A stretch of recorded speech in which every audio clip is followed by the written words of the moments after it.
Hello guys, welcome back to my channel. So in the first video we have discussed about one dimensional wave equation, its solution and example based on that.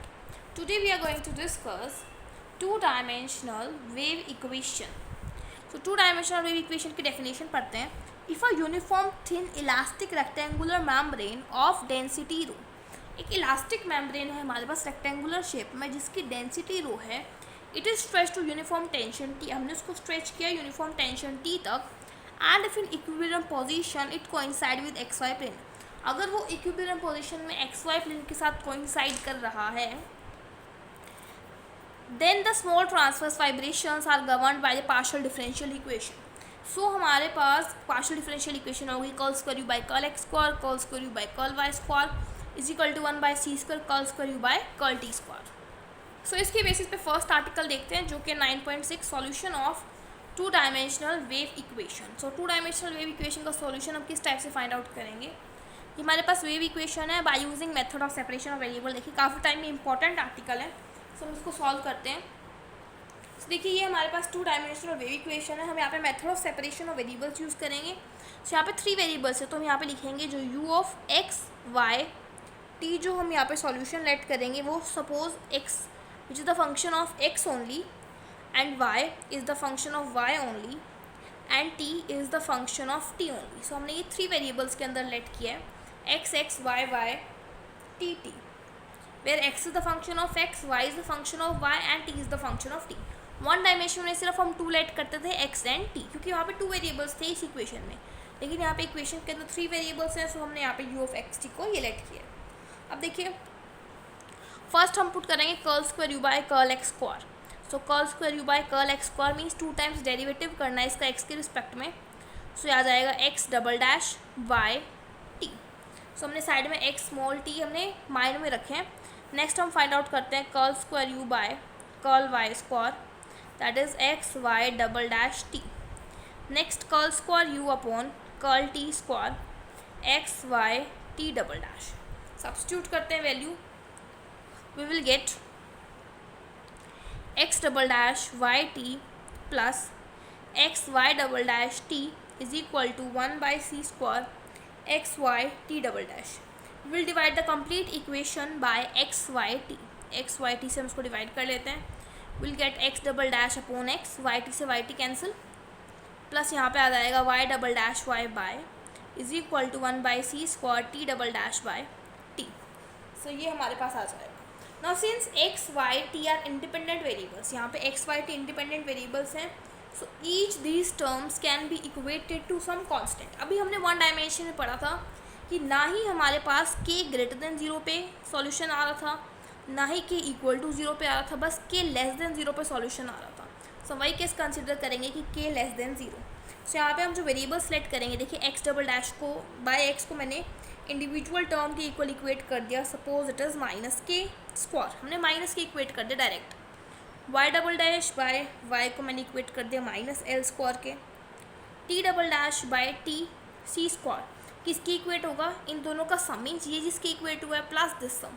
So minus of K square plus L square. Solution देखते हैं. देखिए first term आ जाएगी X double dash plus के square X. So X double dash is your D square X upon D X square plus के square X is equal to 0. So इसको हम differential equation की फॉर्म में लिखते हैं. एम ऑक्सिलरी इक्वेशन लिखेंगे इसकी एम स्क्वायर प्लस के square is equal to 0. So m की वैल्यू आ जाएगी प्लस माइनस के आएटा.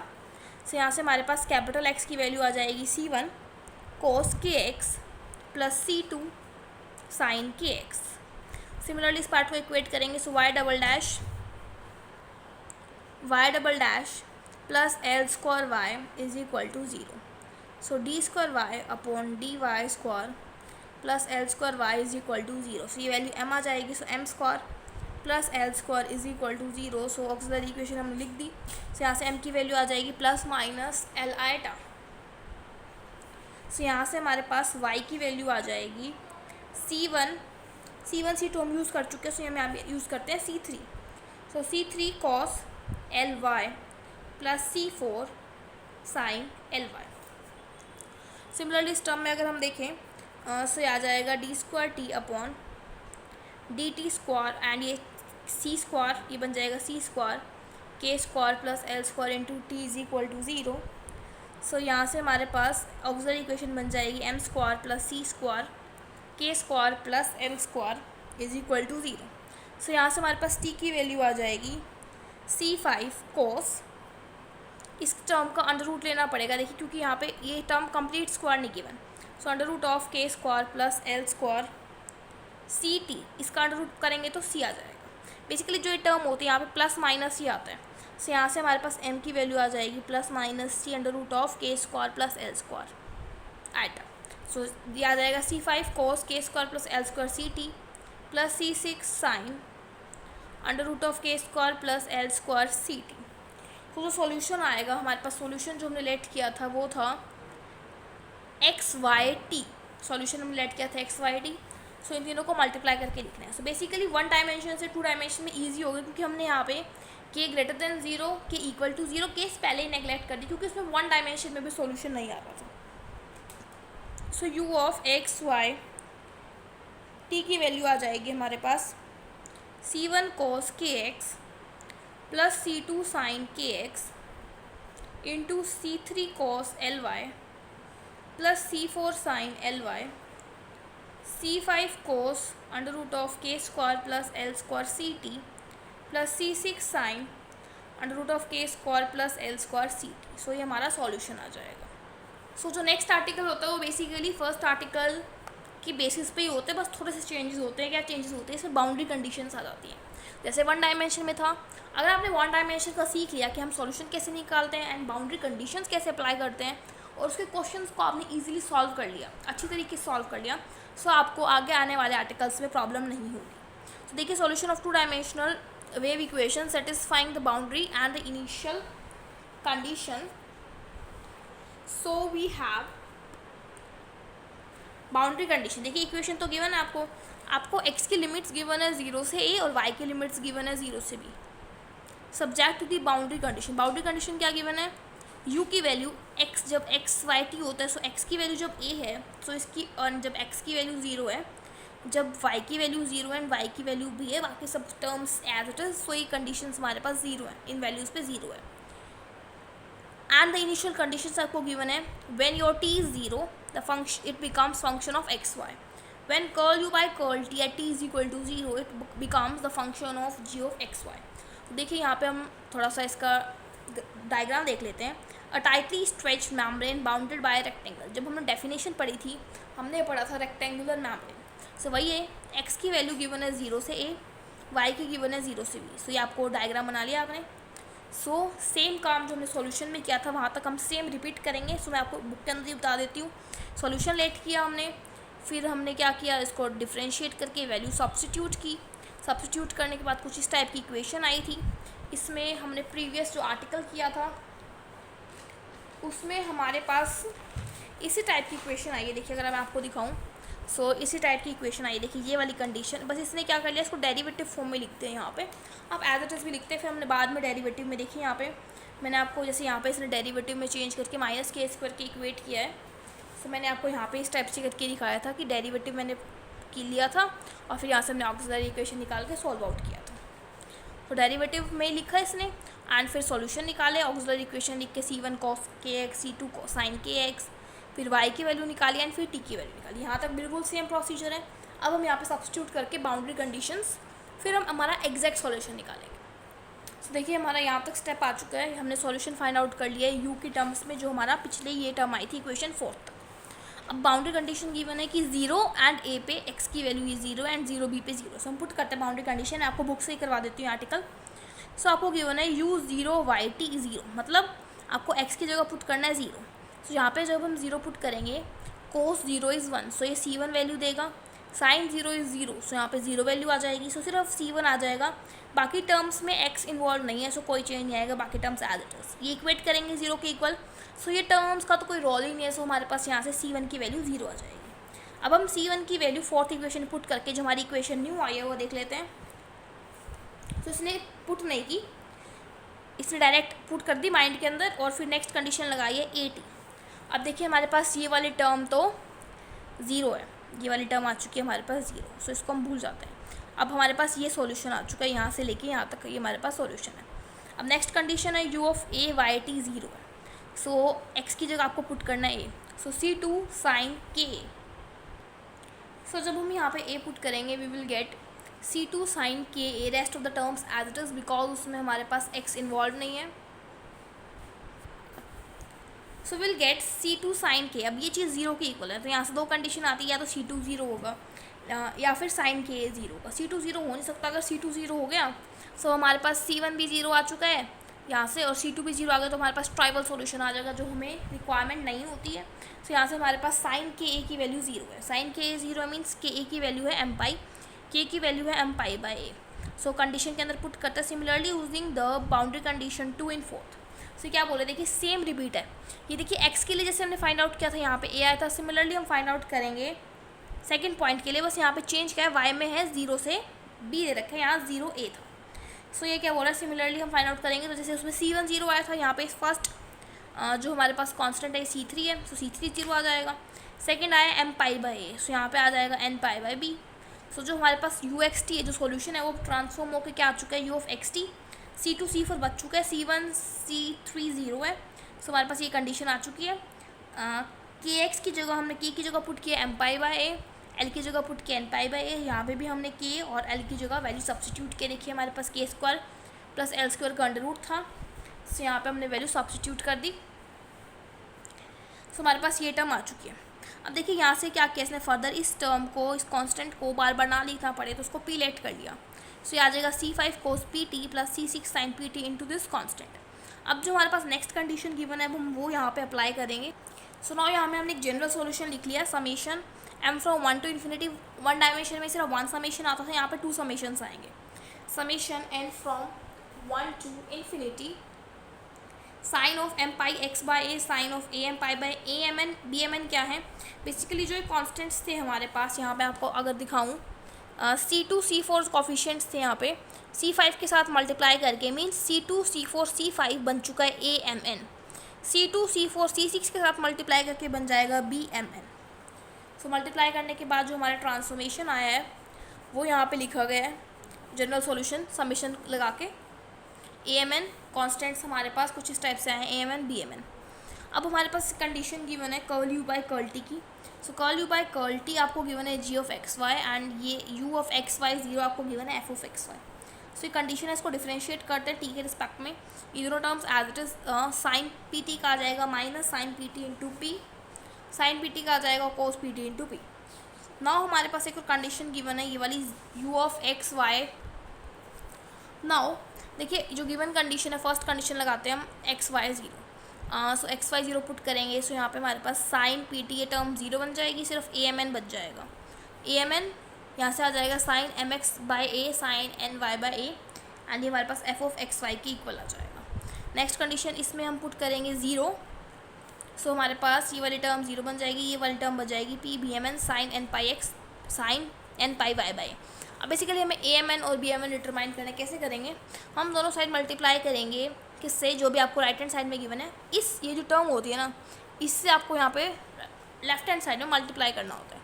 इससे मल्टीप्लाई करेंगे और इंटीग्रेट करेंगे ज़ीरो से ए, वहाँ पे सिर्फ हम करते थे ज़ीरो से ए, और क्योंकि वहाँ पे वन डायमेंशन था, यहाँ पे हम वाई के लिमिट्स भी लेके चलेंगे ज़ीरो से बी। तो देखिए ज़ीरो से ए ज़ीरो से b f of x y, ये राइट हैंड साइड में आ जाएगा डी एक्स डी वाई। अब ये जो कांस्टेंट टर्म है ये कैसे है, क्योंकि देखिए जब हम मल्टीप्लाई करेंगे दोनों साइड तो इसका स्क्वायर आ जाएगा, इसका स्क्वायर आ जाएगा, स्क्वायर आ जाएगा। इसको मैं आपको रफ वर्क में सॉल्व करके दिखाती हूँ। तो देखिए हम किस टाइप से मल्टीप्लाई करेंगे एफ ऑफ एक्स वाई को बोथ साइड, पहले मैं लिख लेती हूँ given condition m from 1 to infinity summation n from 1 to infinity a m n sine of m pi x by a sine of n pi y by b। So यहाँ पे हमें दोनों side multiply करना है, जो भी आपको एक टर्म गिवन होती है ये वाली टर्म, इससे मल्टीप्लाई करते हैं और इंटीग्रेट करेंगे x और y के कोफिशिएंट के साथ। सो याद आएगा f of x y sine of m pi x by a sine of n pi y by b, integration zero से a इंटीग्रेशन ज़ीरो से b d x d y. Basically हम दोनों side यहाँ पे मल्टीप्लाई कर लिया इस term से और इंटीग्रेट कर दिया 0 से a 0 से b। सेम चीज़ राइट हैंड साइड में भी होगी कंसेप्ट। देखिए समेशन यहाँ पे as it is m from 1 to infinity n from 1 to infinity a m n integration 0 से a 0 से b sine square m pi x by sine of n pi y by. अब देखिए summation जो है, summation और integration का लगभग एक ही काम है, एडिशन करो तो यहाँ पे समेशन आपको लिखने की जरूरत नहीं है। सो ये टर्म आ जाएगी हमारे पास sine square n pi by dx dy। इसको इंटीग्रेट करना है, इंटीग्रेट करने की जरूरत है, आप इसका डायरेक्ट रिजल्ट भी याद रख सकते हैं। वैसे मैं आपको बता दूंगी, इसका डायरेक्ट रिजल्ट आ रहा है हमारे पास इंटीग्रेट करने के बाद 4ab नहीं आ रहा। देखिए अगर हम रिकॉल करें वन डायमेंशन में आया था a/2, 2 डायमेंशन में एक को टर्म आएगी b/2 और a m n यहाँ पे एज इट इज़। फिर ये जो कांस्टेंट टर्म होती है राइट हैंड साइड में चली जाएगी। सो ये आपकी जो बुक में गिवन है एज इट इज़ हमारे पास बन जाएगा, ये तो जाके बन जाएगी 4/ab। सो ये हमारे पास a टर्म आ जाएगी। सिमिलरली जो नेक्स्ट इक्वेशन है, इसको बोथ साइड से मल्टीप्लाई करेंगे इस टर्म से जो भी आपको एक गिवन है, ठीक है। और हमारे पास ये अगेन ट्रांसफ़र, ये p भी कांस्टेंट है, तो अब हमारे पास राइट हैंड साइड में यहाँ पे हमारे पास बच जाएगा ab/4, p बचेगा और bmn बचेगा। और फिर ये वाली जो टर्म है ये हमारे पास राइट हैंड साइड में रिवर्स होके बन जाएगी 4/ab, p बन जाएगी। क्योंकि यहाँ पे हमारे पास देखिए bmn हमें कैलकुलेट करना है, तो ये p भी राइट हैंड साइड में जाएगा। 4/ab p ये हमारा सॉल्यूशन आ जाएगा। तो यहाँ पे आपको पता लगे amn कैसे कैलकुलेट करना है और bmn कैसे कैलकुलेट करना है। नाउ आर्टिकल समझने के बाद हम एग्जाम्पल्स बिल्कुल इजीली सॉल्व कर पाएंगे। उससे पहले देखिए ऊपर आपके पास कुछ नोट्स का गिवन है कि amn फाइंड आउट करने का ये स्टैंडर्ड रिजल्ट है, तो आपको ध्यान रखना है। तो एग्जाम्पल नंबर 1 है, ये आपको गिवन कंडीशंस गिवन है 2 डायमेंशनल वेव इक्वेशन की। कंडीशन वही है 0 पे जब x की वैल्यू 0 और a है वैल्यू 0 है, जब y की वैल्यू 0 और b है तो 0 है। ये भी बिल्कुल सेम है, u of x y is equal to f of y x y, जो हमने कंडीशंस अभी आर्टिकल किया था, बस ये वाला कंडीशन वहाँ पे g of x y given था, यहाँ पे 0 गिवन है। तो बिल्कुल थोड़ा सा चेंज है, जो भी चीज़ सिमिलर है वो मैं आपको बुक से करवा दूँगी। तो देखिए ये 2 डायमेंशनल वेव इक्वेशन है आपके पास, हम method of separation of variables use करेंगे। We will let u of x Y T is X X Y Y T T. Then we will perform the derivative and will substitute the value. Then we will equate first term to minus k square, then to minus l square. Next term will be equated to minus k square plus l square. Then we'll get the value of x y t, same है। फिर u of x y t की value ही आ जाएगी। फिर boundary condition जो हमने last article में discuss की थी वो भी सेम है। तो देखिए लास्ट आर्टिकल में जो हमने बाउंड्री कंडीशन की थी ये वाली, इसके अकॉर्डिंग हमारे पास c1 0 आया था एंड c2 0 नहीं आया था। यहाँ से हमारे पास kx की वैल्यू m पाई के इक्वल इक्वेट हुई थी। सिमिलरली यहाँ पे हमारे पास c3 0 आया था और ये वाली टर्म 0 नहीं आई थी। देखिए जो भी आपको इनिशियल कंडीशन गिवन है इसने यहाँ पे अप्लाई की है। सो देखिए इसने putting x is equal to, so first हमने कंडीशन लगाई है u of 0 Y T and u of a y t. तो इसने क्या किया, x is equal to 0 put किया इक्वेशन नंबर 4 में, यहाँ पे 0 पुट किया एंड फिर 5th वाली इक्वेशन यूज़ की कि इसकी वैल्यू हमारे पास गिवन क्या है 0 है। Rest of the terms as it is रहेंगे क्योंकि उसमें x इन्वॉल्व नहीं है, ये सेम है जो हमने आर्टिकल में किया था। तो यहाँ पे 0 आ जाएगा, सो यहाँ से हमारे पास c1 0 आ जाएगा। नेक्स्ट कंडीशन आपको u of a y t given है, अब c का रोल खत्म हो चुका है, आ जाएगा c2 साइन k, बाकी some terms as it is. So यहाँ पे c2 0 नहीं हो सकता, अदरवाइज ये ट्राइवल सॉल्यूशन आ जाएगा। तो साइन k 0 होगा तो k की वैल्यू आ जाएगी m pi. Similarly for the next boundary condition c3 0 आ जाएगा, l की वैल्यू आ जाएगी n pi bye b। So value substitute कर लेते हैं इक्वेशन में, और a m n मैंने आपको बताया था ये मल्टीप्लिकेशन होती है हमारे पास c2 c4 एंड यहाँ से c5 की। सो ये हमारे पास सॉल्यूशन आ जाता है u m n x t का। अब हमने क्या किया, by principle of superposition principle इसको हमने समेशन की फॉर्म में लिख लिया। फिर हम क्या करते हैं यहाँ पे डिफ्रेंशिएट करते हैं with respect to t, partially with respect to t। So will get curl u by curl t। So मैं आपको एक पूरा सॉल्व करके दिखा देती हूँ। देखिए u ऑफ एक्स वाई टी हमारे पास सुपर पोजिशन से आया है, summation m from 1 to infinity summation n from 1 to infinity summation, यहाँ से आ जाएगा हमारे पास sine of m pi x by a sine of n pi y by b a m n cos p t plus B M N sine P T. So हमें condition given है कि curl you by curl t हमारे पास है 0 at t is equal to 0। उसको differentiate करते with respect to t will get curl you by curl t is equal to summation m from 1 to infinity summation n from 1 to infinity sine of m pi x by a as it is sine of n pi y by b as it is। इसको differentiate करते will get A M n first term का आ जाएगा, p दोनों में आएगा तो बाहर निकाल लेते हैं, साइन कोस का आ जाएगा minus sine P t, p बाहर, plus B M n cos P t. Now at t is equal to 0, t is equal to 0, ये टर्म 0, सिर्फ ये टर्म बच जाएगी, से आ जाएगा summation m from 1 to infinity summation n from 1 to infinity sine of m pi x by a sine of n pi y by b minus a m n, this term is 0, will left with b m n p cos p t। Now this term is given to you 0, so this cannot be 0 and this also cannot be 0. From here we'll get b m n as 0, this term is 0, so हमारे पास जो solution है u of x y t वो आ जाएगा summation m from 1 to infinity summation n from 1 to infinity sin m pi x by a sin n pi y by b, amn is 0, so we're left with amn cos pt। Now next condition it is given to you that u of x y 0 is your fxy, this is the given condition। So at t is equal to 0, if we see this term we'll get summation m from 1 to infinity summation n from 1 to infinity sin of m pi x by a sin n pi y by b a m n is equal to f of x y। So next step is basically हमें a M n की value determine करनी है। So will write here, जो आपकी book में भी given है, मैं आपको दिखा देती हूँ क्या लिखा हुआ है। So to determine A M N will multiply both sides by, जो भी टर्म गिवन होती है इसे मल्टीप्लाई कर देंगे एंड राइट हैंड साइड में ए बी बाय 4 आ जाएगा। यहाँ पे आपको दिखाने की जरूरत नहीं है कि कैसे आएगा, सो ये तो जाके चला जाएगा, सो ये एम एन की वैल्यू आ जाएगी। So this is your solution.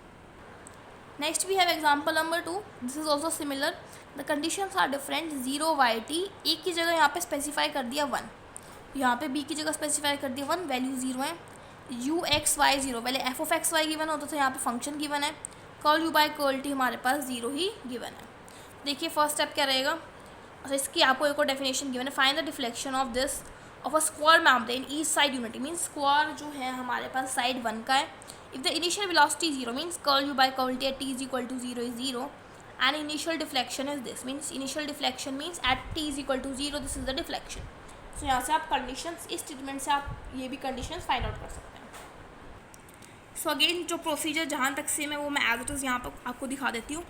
let the solution be this x y t, then we'll differentiate curl square you by curl x square find out करके इसके अंदर पुट करेंगे जो गिवन इक्वेशन है, will get this, and यहाँ पे हमारे पास ये आ जाएगा, ये आपको स्क्वायर गिवन है। नाउ बेसिकली हम इस साइड को इक्वेट करते हैं minus k square, this minus l square, इन साइड को k square plus L square, फिर हम यहाँ से सॉल्यूशन डिटरमाइन करते हैं एक्स वाई टी का, याद आता है, फिर हम u of x Y t को पुट कर देते हैं। अब जो फर्स्ट कंडीशन गिवन है वो गिवन है U of 0 Y T and U of 1 Y T. So देखिए हम फर्स्ट कंडीशन पुट करते हैं, so U of 0 Y T put करते हैं, पुट करेंगे सो cos 0 is 1, so we'll get c1, sin 0 is 0, so this term will vanish away, this is equal to 0। From here ये वाली term as it is रहेगी, will get c1 is equal to 0।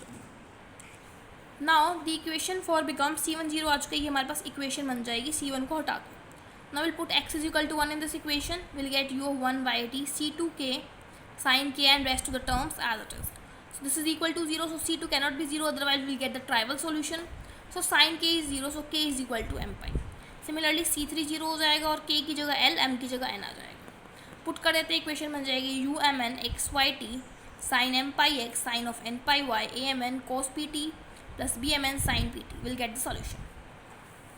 Now the most general solution is will write in summation form, summation m from 1 to infinity summation n from 1 to infinity u m n x Y T. So u m n x Y T हम यहाँ से put कर देते हैं function जो भी आपके पास given है, ये वाला function as it is.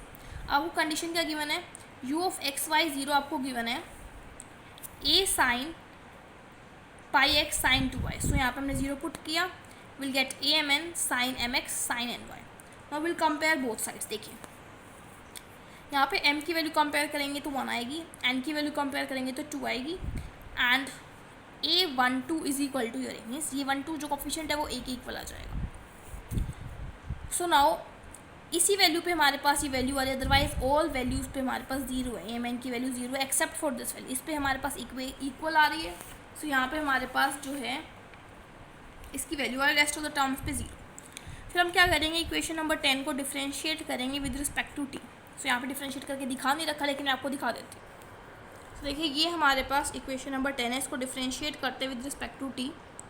So curl you by curl T आपको गिवन है कंडीशन के अंदर, इट इज़ जीरो. सो आ जाएगा summation m from 1 to infinity summation n from 1 to infinity sine m pi x sine n pi y minus a M N sine P t and p बाहर आ जाएगा. Similarly यहाँ पे आ जाएगा b M n cos P t and इसका p भी हमने बाहर निकाल लिया.